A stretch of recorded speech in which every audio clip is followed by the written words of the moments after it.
Assalamualaikum warahmatullahi wabarakatuh. Kami dari kelompok inhalasi akan mempresentasikan studi biofarmastika inhalasi. Yang pertama-tama, inhalasi adalah sediaan obat atau larutan atau suspensi terdiri atas satu atau lebih bahan obat yang diberikan melalui saluran nafas, hidung, atau mulut untuk memperoleh efek lokal atau sistemik. Sistem pernapasan pada manusia bertujuan untuk menyediakan oksigen untuk proses metabolisme tubuh. Udara pertama kali masuk ke saluran pernapasan melalui hidung dengan mekanisme inspirasi. Mekanisme inspirasi dalam pernapasan melibatkan kontraksi otot-otot pernapasan seperti otot diafragma, otot antar tulang rusuk yang memperluas rongga dada dan menurunkan tekanan udara di paru-paru, sehingga udara masuk ke dalam paru-paru. Di rongga hidung, udara kemudian disaring oleh rambut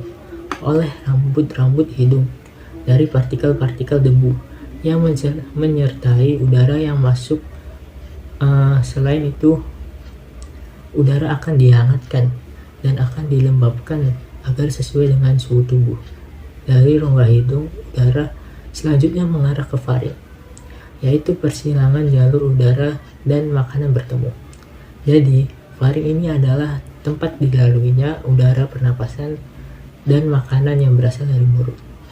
Setelah melalui faring, udara akan memasuki laring. Di belakang lidah dan di depan laring terdapat epiglotis yang berfungsi mengatur masuknya udara dan makanan ke salurannya masing-masing. Ketika makanan ditelan, laring bergerak ke atas dan mendorong epiglotis sehingga menutupi glotis. Glotis ini adalah bukaan trakea atau tenggorokan. Hal ini memungkinkan makanan menuruni esophagus menuju lambung. Ketika makanan menuju lambung, glotis terbuka sehingga memungkinkan udara pernapasan masuk ke laring yang merupakan bagian yang atas saluran pernapasan. Di laring juga terdapat kotak suara. Dari laring, udara masuk ke trakea. Di dinding trakea ini terdapat kartilago atau tulang rawan yang memperkokoh trakea, sehingga saluran ini akan tetap terbuka. Selain itu, trakea terdapat epitelium yang terbagi menjadi silia, yaitu eskalator mukus yang berfungsi membersihkan sistem pernapasan, dan mukus yang berfungsi merangkap debu dan lainnya yang lolos dari rongga hidung. Dari trakea terdapat 2 cabang yang masing-masing mengarah ke salah satu dari paru-paru. Bronkus bercabang-cabang lagi di dalam paru-paru menjadi saluran-saluran kecil yang disebut bronkeolus. Udara kemudian memasuki alveoli. Kumpulan dari alveoli disebut alveolus, yang merupakan kantung udara yang di ujung bronkeolus. Oksigen yang memasuki alveoli akan terlarut di dalam selaput lembab yang melapisi permukaan dalam alveoli, dan kemudian akan berdifusi cepat melintasi epitelium ke dalam kapiler darah yang mengelilingi setiap alveoli, sedangkan dalam arah yang berlawanan, karbon dioksida akan berdifusi dari kapiler darah melintasi epitelium alveoli dan menuju ke rongga udara untuk dikeluarkan keluar tubuh melalui mekanisme aspirasi. Selanjutnya yaitu terapi inhalasi. Terapi inhalasi adalah pemberian obat yang dilakukan secara inhalasi atau secara hirupan ke dalam saluran respiratorik atau saluran pernapasan. Nah, prinsip dasar dari terapi inhalasi ini adalah menciptakan partikel kecil aerosol atau respirable aerosol yang dapat mencapai sasarannya tergantung tujuan terapi melalui proses hirupan atau inhalasi. Sasaran terapi ini meliputi seluruh bagian dari sistem respiratorik, mulai dari hidung, trakea, bronkus, hingga saluran terkecil yaitu bronkiolus, atau bahkan bisa mencapai alveolus. Nah, aerosol ini adalah dispersi dari partikel cairan kecil atau padat dalam bentuk uap atau kabut yang dihasilkan melalui tekanan atau tenaga dari hirupan napas. Jenis terapi inhalasi sendiri ada beberapa macam. Adapun perangkat pemberian terapi inhalasi secara umum diklasifikasikan ke dalam 3 kategori, yaitu yang pertama nebulizer, yang keduanya dry powder inhaler atau DPI, yang ketiga ada metered dose inhaler atau MDI. Pertama, yaitu nebulizer. Kompresor nebulizer merupakan alat terapi yang digunakan untuk mengobati pasien yang terserang penyakit saluran pernapasan dengan memanfaatkan cairan uap, di mana cairan uap tersebut sudah tercampur dengan obat. Nah, obat tersebut diberikan ke pasien menggunakan masker yang dipasang pada saluran pernapasan pasien. Terdapat 2 jenis nebulizer, yaitu jet nebulizer dan ultrasonic nebulizer. Jet nebulizer ini merupakan jenis nebulizer yang paling umum digunakan. Jenis ini menggunakan kompresor untuk mengubah obat cair menjadi uap. Jet nebulizer banyak digunakan karena praktis, harganya murah, dan bisa untuk jenis obat hirup apapun. Nah, jet nebulizer dioperasikan dengan compressed air atau oksigen yang bertujuan untuk aerosolisasi cairan obat. Selanjutnya ada ultrasonic nebulizer. Nebulizer generasi terbaru yang mengandalkan getaran suara berfrekuensi tinggi untuk mengubah cairan obat menjadi uap.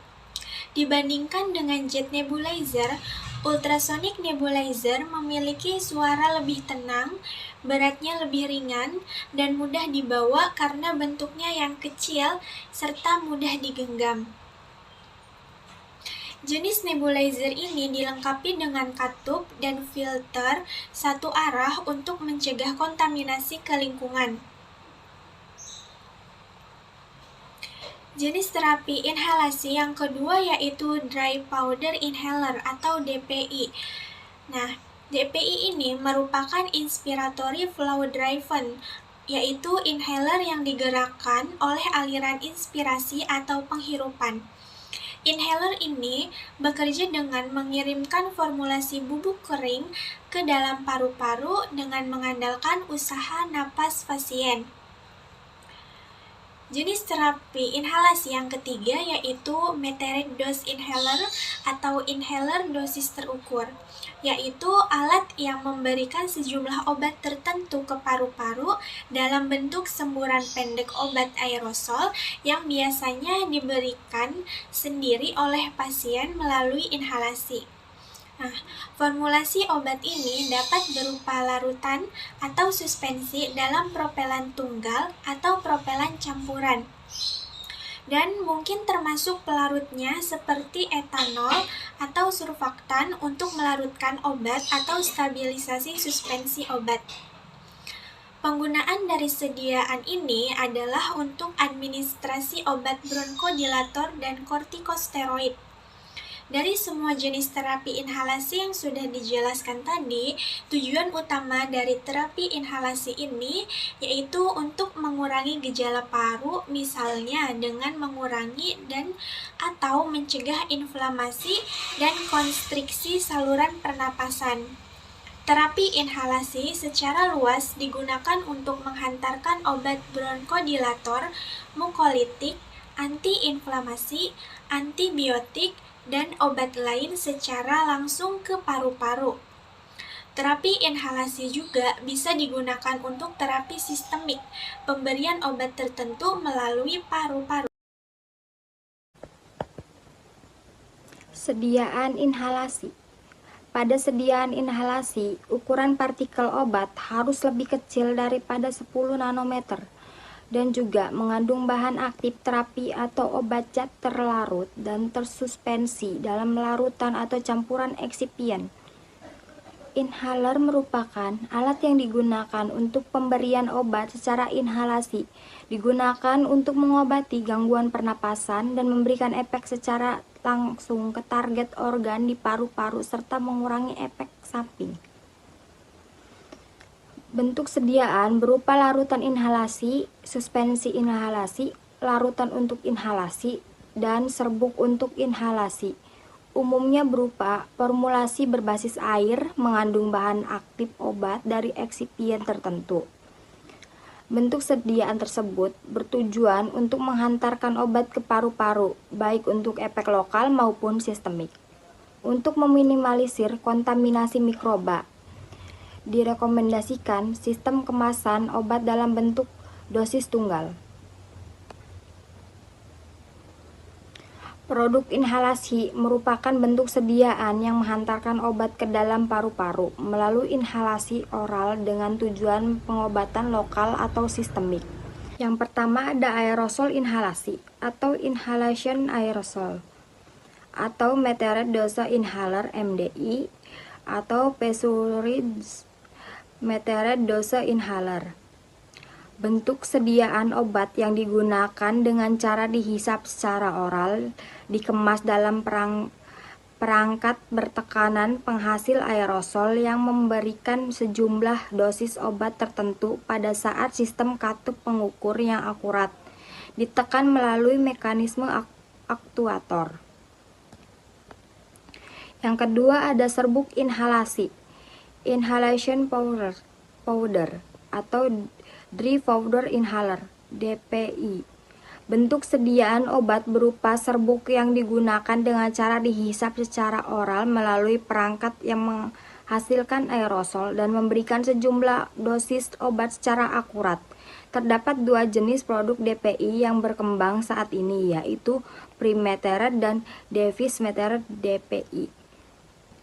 Yaitu yang pertama, device metered DPI, yaitu sediaan inhalasi yang mengandung reservoir internal berisi sejumlah tertentu serbuk obat dosis ganda yang melepaskan sejumlah dosis obat secara terukur ke saluran pernapasan dengan aktuasi melalui perangkat. Yang kedua, pre-metered DPI. Pre-metered DPI adalah sediaan inhalasi berupa serbuk yang dihisap oleh pasien secara 3. Semprot inhalasi atau inhalation spray atau non-pressurized metered dose inhaler. Bentuk sediaan obat cair steril untuk sediaan dosis tunggal dan dosis ganda yang tidak mengandung pengawet. Yang dikemas dalam kemasan yang pada saat diaktifasi dapat menghasilkan aerosol dan melepaskan sejumlah dosis obat tertentu secara akurat dalam bentuk droplet halus. Semprot inhalasi mencakup formulasi obat dan sistem kemasan. Formulasi obat umumnya berupa larutan berbasis air, tetapi juga dapat berupa suspensi atau emulsi, dan tidak mengandung propelan. Semprot inhalasi mengantarkan obat ke paru-paru melalui inhalasi secara oral untuk tujuan efek lokal dan atau sistemik. Sediaan dapat mengandung obat dosis tunggal atau dosis ganda. Sediaan dosis ganda dapat mengandung pengawet yang sesuai pada konsentrasi yang tepat, kecuali sediaan telah memiliki aktivitas mikroba.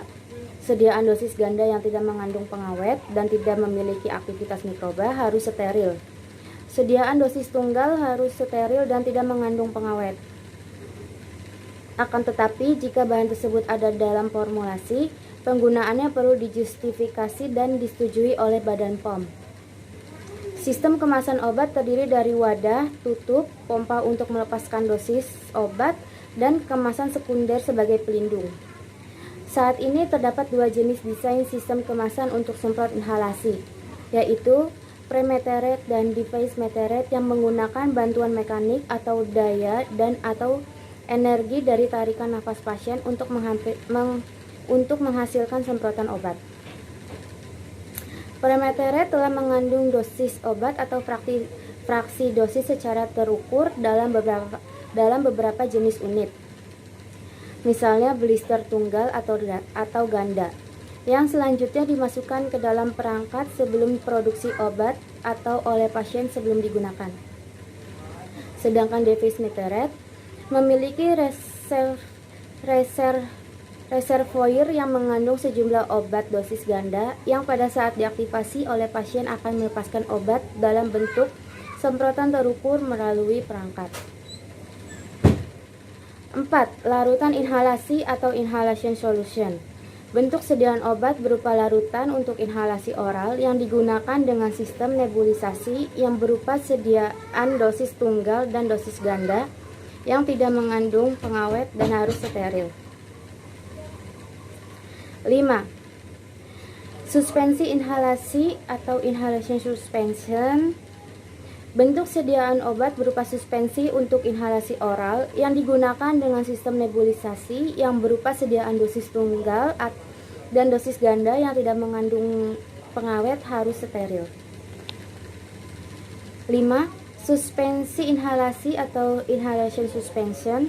Bentuk sediaan obat berupa suspensi untuk inhalasi oral yang digunakan dengan sistem nebulisasi yang berupa sediaan dosis tunggal dan dosis ganda yang tidak mengandung pengawet dan harus steril. 6. Larutan inhalasi atau solution for inhalation. Bentuk sediaan obat berupa larutan untuk inhalasi oral yang harus diencerkan terlebih dahulu sebelum digunakan dengan sistem nebulisasi yang berupa sediaan dosis tunggal dan dosis ganda yang tidak mengandung pengawet dan harus steril. 7. Serbuk untuk inhalasi atau drug for inhalation solution dosage form. Bentuk sediaan obat berupa serbuk yang dengan penambahan pembawa yang sesuai menghasilkan larutan inhalasi yang berupa sediaan dosis tunggal dan dosis ganda yang tidak mengandung pengawet dan harus steril.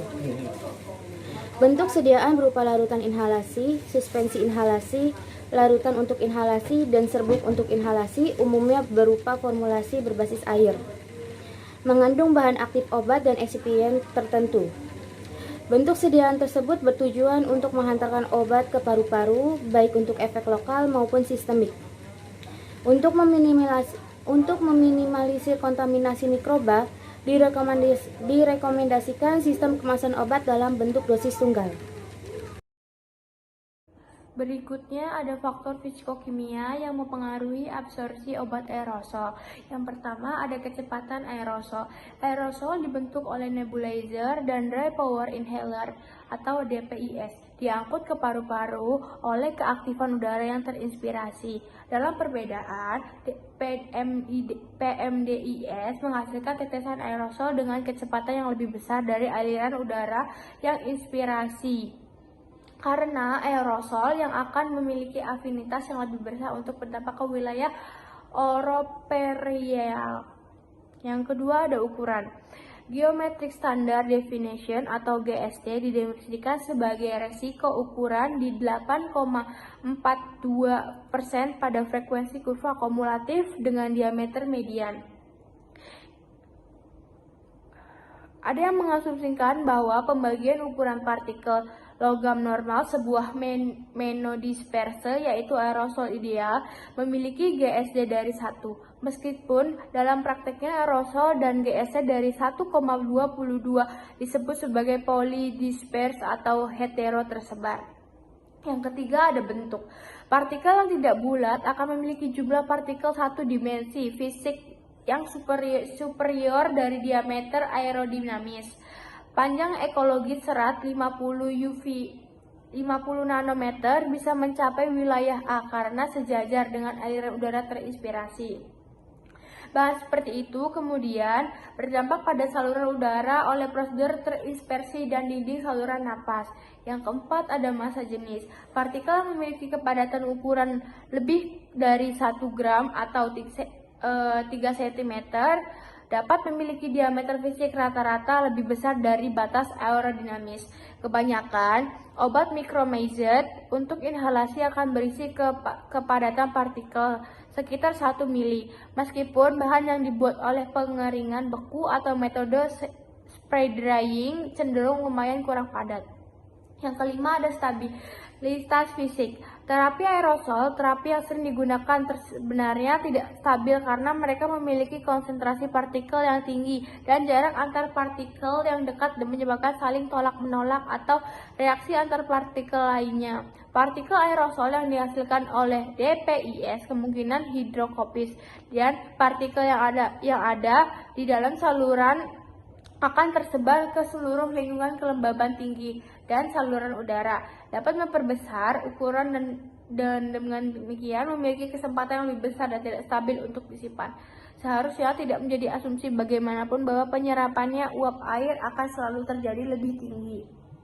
Yang keenam ada perangkat pengirim paru. Perangkat inhalasi dipisahkan jadi 3 kategori berbeda. Yang pertama ada dari nebulizer dan evolusi yang terdiri dari 2 jenis kompak perangkat portable. Yang pertama ada dry power inhaler atau DPI dan metered dose inhaler atau MDI. Selanjutnya ada mekanisme absorpsi. Mekanisme absorpsi obat paru-paru. Disposisi obat dalam saluran udara dipengaruhi yang pertama ada sedimentasi gravitasi, ada impaksi, ada difusi. Sebagian besar partikel obat yang lebih besar dipindahkan oleh 2 mekanisme. Pertama di saluran udara dan yang kedua secara difusi. Yang pertama ada sedimentasi gravitasi. Gaya gravitasi bertindak terhadap partikel. Sedimentasi terjadi jika gaya gravitasi lebih dari kekuatan aliran udara. Sedimentasi adalah penyusun partikel karena aliran udaranya lebih rendah. Saluran udara paru-paru memiliki orientasi yang berbeda sehingga pengendapan partikel akan berbeda tergantung pada arah partikel. Nah, yang kedua ada impaksi. Impaksi terjadi karena perubahan aliran udara. Impaksi yang meningkat dengan ukuran partikel dan laju aliran. Yang terakhir ada difusi. Difusi disebabkan oleh gerakan bond. Disposisi dapat terjadi dengan difusi jika ukuran partikelnya kurang dari diameter 0,5 mikro. Difusi adalah mekanisme disposisi untuk partikel yang lebih kecil. Difusi meningkatkan dengan penurunan udara partikel dan laju aliran. Yang selanjutnya ada keuntungan dan kelemahan. Yang pertama ada keuntungan terapi inhalasi. Yang pertama ada onset kerjanya lebih cepat dibandingkan dengan obat oral. Yang kedua dosisnya yang diberikan lebih kecil. Yang ketiga obatnya akan langsung menuju paru-paru sehingga paparan sistemiknya minimal. Yang keempat ada efek samping sistemik lebih jarang dan lebih ringan dibandingkan obat yang diberikan secara sistemik. Yang terakhir ada rangsangan oral inhalasi dapat menggantikan kebiasaan merokok. Selanjutnya ada kelemahan terapi inhalasi. Yang pertama ada beberapa variabel. Pola nafas yang benar, tata cara penggunaan alat atau generator aerosol dapat mempengaruhi disposisi paru-paru atau reproduktivitas dosis. Kemudian ada dosis yang tepat sering tidak mencapai sehingga terjadi kekurangan atau sebaliknya. Yang terakhir ada membutuhkan peralatan khusus dan tentunya alat-alatnya agak lumayan mahal.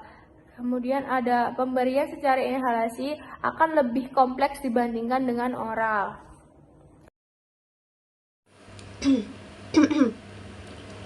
Selanjutnya ada rute obat inhalasi.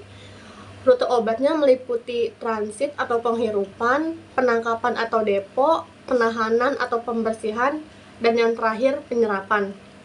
Pada transit atau penghirupan, partikel-partikel aerosol yang masuk menempuh jalur tertentu dalam tubuh dan mengangkut ke saluran pernafasan melalui paru-paru. Adapun jalur yang dilewatinya mula-mula aerosol yang masuk mencapai kafum bukalis, kemudian menuju ke trakea, lanjut ke bronkus, bronkiolus, kanal alveoli, dan terakhir akhirnya sampai ke alveoli paru. Adapun faktor-faktor yang mempengaruhi perpindahan partikel ini diantaranya ada ukuran partikel, pernafasan, laju pengaliran udara, jenis aliran, kelembaban, dan suhu dan tekanan. Proses yang kedua, selanjutnya ada penangkapan atau depo. Pada tahap kedua ini terjadi penangkapan atau depo. Partikel aerosol yang tadi sudah masuk ditahan oleh epitel oleh bronkoalveoli. Adapun cara penahanannya, pertama, tumbukan karena kelembapan. Kedua, pengendapan karena daya tarik bumi, dan yang terakhir difusi. Partikel-partikel aerosol yang mencapai saluran nafas akan menghidupi aliran darah dan disimpan di ginjal atau depo. Yang ketiga ada penahanan atau pembersihan.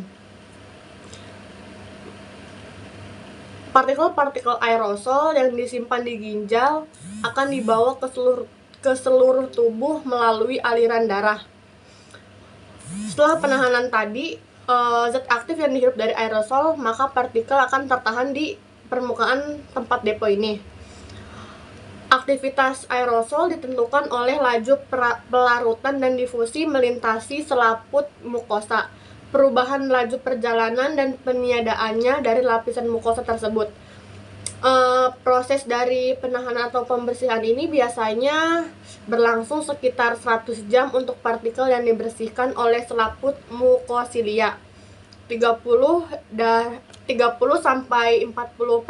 aerosol yang masuk ini dikeluarkan pada 24 jam pertama. Tahap yang terakhir yaitu ada penyerapan. Penyerapan partikel-partikel aerosol yang mencapai target organisme, misalnya sel epitel, akan terikat di sini dan mulai bekerja terapi. Terapinya akan mulai bekerja di sini. Perjalanan aerosol dalam tubuh dapat dipengaruhi oleh berbagai faktor, seperti ukuran partikel, kecepatan aliran udara, dan karakteristik fisikokimia obat.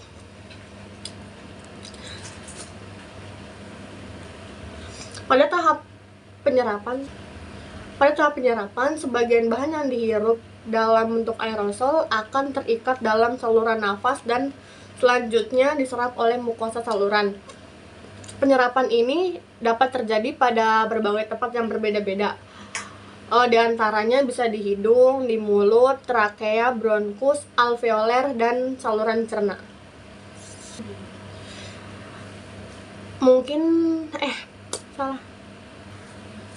Terakhir, kesimpulan.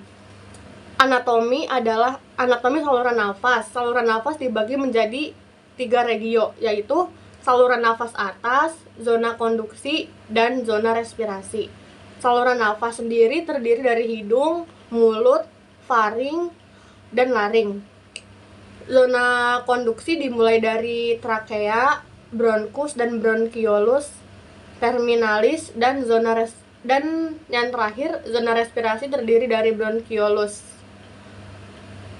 dan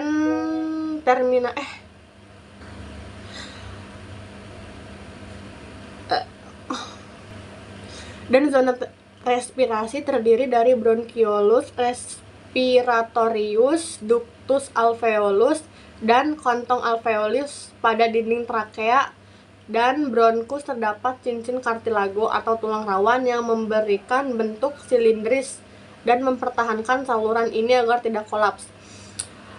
Inhalasi adalah proses pengobatan dengan cara menghirup obat yang target organnya adalah paru-paru. Sediaan inhalasi adalah sediaan obat yang diberikan melalui saluran nafas hidung atau mulut untuk memperoleh efek lokal dan sistemik. Kategori produk inhalasi meliputi aerosol inhalasi, serbuk inhalasi, semprot inhalasi, larutan inhalasi, suspensi inhalasi, larutan untuk inhalasi, dan serbuk untuk inhalasi. Untuk rute obatnya sendiri dimulai dari transit atau penghirupan, penangkapan atau depo, penahanan atau pembersihan, dan yang terakhir penyerapan. Mungkin segitu saja materi yang dapat disampaikan dari kelompok kami. Kurang lebihnya mohon maaf. Wassalamualaikum warahmatullahi wabarakatuh.